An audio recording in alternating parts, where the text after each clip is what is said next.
Class 10th का वास्तविक संख्या। आज क्लास दूसरा है। आज पढ़ेंगे परिमेय संख्या, अपरिमेय संख्या और वास्तविक संख्या।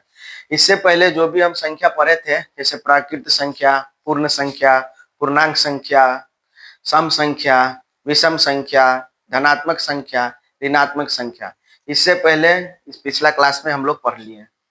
ये बहुत ही वीवीआई क्वेश्चन है, जैसे परिमेय संख्या, अपरिमेय संख्या, वास्तविक संख्या हर साल एग्जाम में पूछे जाते हैं, इसीलिए ये क्वेश्चन को ध्यान से देखेंगे। सबसे पहले है परिमेय संख्या।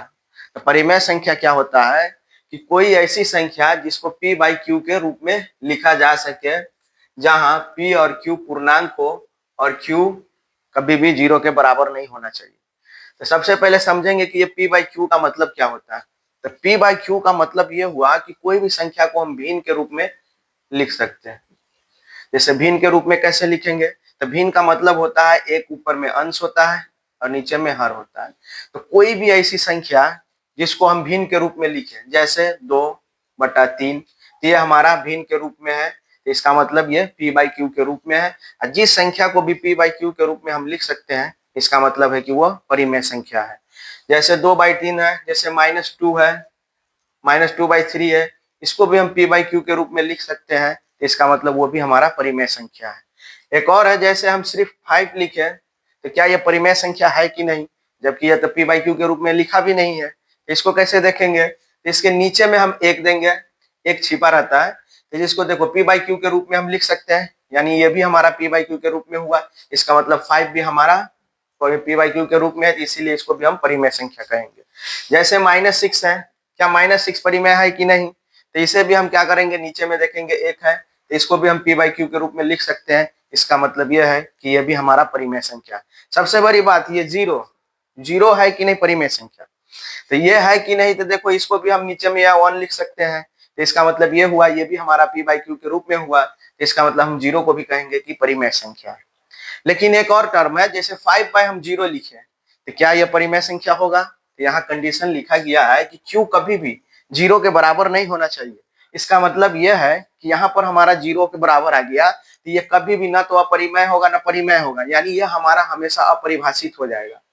क्या हो जाएगा, अपरिभाषित हो जाएगा। यानी जब कभी भी हर में हमारा 0 आ जाएगा, तो वो हमारा अपरिभाषित हो जाएगा, वो हमारा p बाई क्यू के रूप में उसे नहीं लिख सकते हैं। एक और है, जैसे अगर हम यहाँ पर लिखे 1.4444, क्या यह परिमेय संख्या है कि नहीं है, तो देखिए रिपीटिशन, एक ही चीज का बार बार रिपीटिशन होना, उसे भी हम इसको p बाई क्यू के रूप में लिख सकते हैं। ये आगे बताया जाएगा कि इसको कैसे p बाई क्यू के रूप में लिखना है।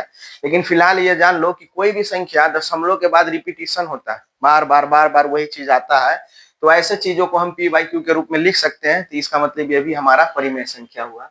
एक और चीज है, जैसे 1.474747, ये हमारा रिपीटिशन आ रहा है, 474747 का रिपीटिशन आ रहा है, इसका मतलब ये भी हमारा परिमेय संख्या है। लेकिन क्या 1.2020022002 ऐसे ही आता रहेगा, क्या यह परिमेय संख्या होगा? तो सबसे पहले ध्यान देनी बात यह है कि यहाँ पर 1.20 यहाँ तक ठीक है, फिर यहाँ देखेंगे 0 एक्स्ट्रा आ गया, फिर यहाँ 0 एक्स्ट्रा आ गया, मतलब रिपीटेशन तो है लेकिन बढ़ते हुए में, मतलब अंक बढ़ते, एक एक अंक बढ़ते जा रहा है। तो ऐसे रिपीटेशन जिसमें आए लेकिन ये बढ़ते जाए, तो ये हमारा परिमेय संख्या नहीं होगा, इसको हम अपरिमेय कहेंगे, जो कि आगे बताएंगे। यह हमारा परिमेय में नहीं आएगा।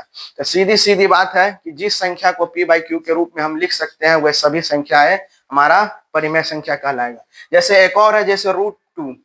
हाँ, तो जिस संख्या का रूट भी ना टूटे, मतलब कोई ऐसी संख्या है जिसका रूट टूटे ही नहीं, तो वैसे संख्या को भी अपरिमेय नहीं कहेंगे, परिमेय नहीं कहेंगे, यह हमारा अपरिमेय कहलाएगा, जो कि आगे बताएंगे। यानी जैसे √5 है, यह हमारा परिमेय है कि नहीं है, तो नहीं है। लेकिन यहीं पर हम बोल दिए √2/5, ये √25, क्या यह परिमेय है कि नहीं, तो इसको सॉल्व करना पड़ेगा, पहले इसको बनाना पड़ेगा।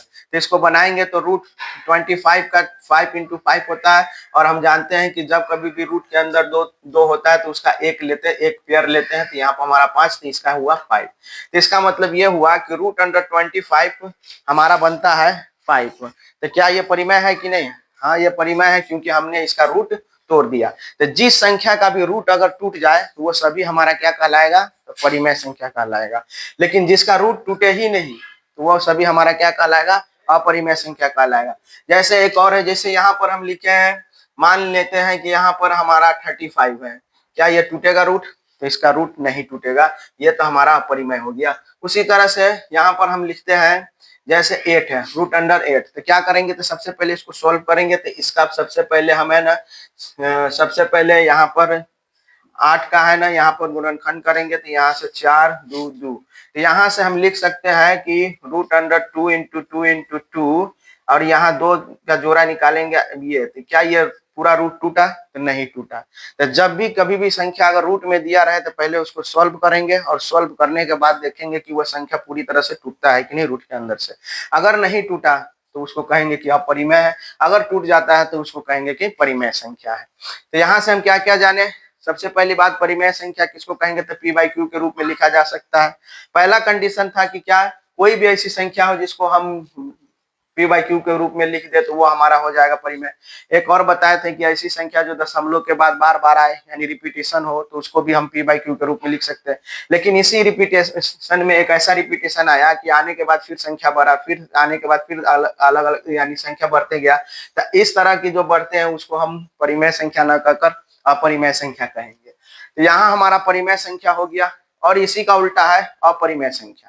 तो अपरिमेय संख्या वही है, जो बात यहाँ बोले वो इसमें नहीं होना चाहिए, मतलब पी बाई क्यू के रूप में हम नहीं लिख सकते हैं। कोई भी ऐसी संख्या हो जिसको पी बाई क्यू के रूप में नहीं लिख सकते हैं, जैसे रूट टू को हम नहीं लिख सकते हैं, जैसे रूट 5। इसी तरह से कोई भी ऐसी संख्या जिसका हम रूट नहीं तोड़ सकते हैं वो सभी संख्या क्या कहलाएगी, अपरिमेय संख्या कहलाएगी। लेकिन क्या वो इसी तरह से 1.1 इस तरह से रिपीटेशन हो तो ऐसी संख्या में भी इसको हम क्या कहेंगे, तो इसको भी हम कहेंगे कि यह अपरिमेय संख्या है। ठीक है, अब यहाँ पर वैसी संख्या यही इसी का जस्ट उल्टा है, तो इसी में हम बहुत सारा अपरिमेय संख्या के बारे में भी बता दिए हैं, तो इसीलिए इसको इतना ध्यान देना है कि जिसका हम रूट नहीं तोड़ सकते हैं और जिसका हम रिपीटेशन करें लेकिन ऐसा रिपीटेशन जो बार बार आए, तो ऐसे संख्या को ही अपरिमेय संख्या कहेंगे। अब आ जाएंगे वास्तविक संख्या क्या कहते हैं। तो वास्तविक संख्या को ध्यान से समझेंगे कि जितना भी परिमेय संख्या और अपरिमेय संख्या के साथ लेने पर, मतलब जितना भी परिमेय संख्या का समूह है, जितना भी हम परिमेय संख्या समझे और जितना अपरिमेय संख्या समझे, इन सभी का अगर समूह कर दिया जाए तो वही हमारा वास्तविक संख्या होता है। तो तुमसे कोई पूछे क्या 1 वास्तविक संख्या है, तो कहेंगे हाँ है। क्या -1 है, तो कहेंगे हाँ वास्तविक संख्या। क्या -1/2 है, तो ये भी कहेंगे वास्तविक संख्या। क्या 0 है, तो कहेंगे हाँ वास्तविक संख्या है। क्या √2 कहेंगे वास्तविक संख्या है, तो कहेंगे हाँ। मतलब ऐसी संख्या जिसको परिमेय और अपरिमेय के रूप में हम लिख सकते हैं, इन सभी संख्याओं को कहलाता है वास्तविक संख्या। एक और संख्या है काल्पनिक संख्या, जो कि 11th-12th का है, लेकिन वो काल्पनिक संख्या का यहाँ हमारे सिलेबस में नहीं पढ़ना है इसलिए नहीं बता रहे। जैसे √−3 है, तो ऐसी संख्या है, ये काल्पनिक संख्या कहलाता है, जो कि इसको हमको अभी पढ़ने का जरूरत नहीं है। तो अब एक बार फिर से हम पूरा रिकैप कर दे रहे हैं, हम लोग क्या क्या पढ़े। तो सबसे पहले हम लोगों ने पढ़ा प्राकृत संख्या, फिर हम लोगों ने पढ़ा पूर्ण संख्या, फिर हम लोगों ने पढ़ा पूर्ण संख्या, उसका पूर्णांक संख्या, फिर हम लोगों ने पढ़ा परिमेय संख्या, और परिमेय संख्या से इससे एक ग्रुप हटकर ये हमारा अपरिमेय संख्या। और ये सभी को एक साथ मिला दिया जाए ये पूरा, तो इसी सब को कहेंगे वास्तविक संख्या। तो देखेंगे सबसे छोटी प्राकृत संख्या, उससे थोड़ा बड़ा पूर्ण संख्या, उससे थोड़ा बड़ा पूर्णांक संख्या, उससे थोड़ा बड़ा परिमेय संख्या, और साइड में यानी इस समूह में ना लेकर साइड में लेंगे परिमेय संख्या, और इन सभी का समूह मिला देंगे तो कहलाएगा वास्तविक संख्या। तो इनसे क्वेश्चन बनता है कि क्या सभी प्राकृत संख्या पूर्ण संख्या हो सकते हैं, तो कहेंगे हाँ हो सकता है। क्या फिर पूछेगा क्या प्राकृत संख्या पूर्णांक संख्या हो सकते हैं, तो कहेंगे हाँ हो सकता है। फिर पूछेगा क्या प्राकृत संख्या परिमेय संख्या हो सकता है, तो कहेंगे हाँ हो सकता है। लेकिन इसका उल्टा पूछे क्या सभी परिमेय संख्या प्राकृत संख्या हो सकता है, तो नहीं हो सकता है, क्योंकि बड़ा वाला से छोटा में यहाँ बड़ा संख्या है, इसका इसमें नहीं आ सकता। उसी तरह के पूछेगा क्या सभी पूर्णांक संख्या प्राकृत संख्या हो सकता है? तो कहेंगे नहीं हो सकता है। तो आज इतना सारा क्वेश्चन थ्योरी बताया गया है और अब अगला क्लास में इस पर है ना क्वेश्चन बनवाया जाएगा।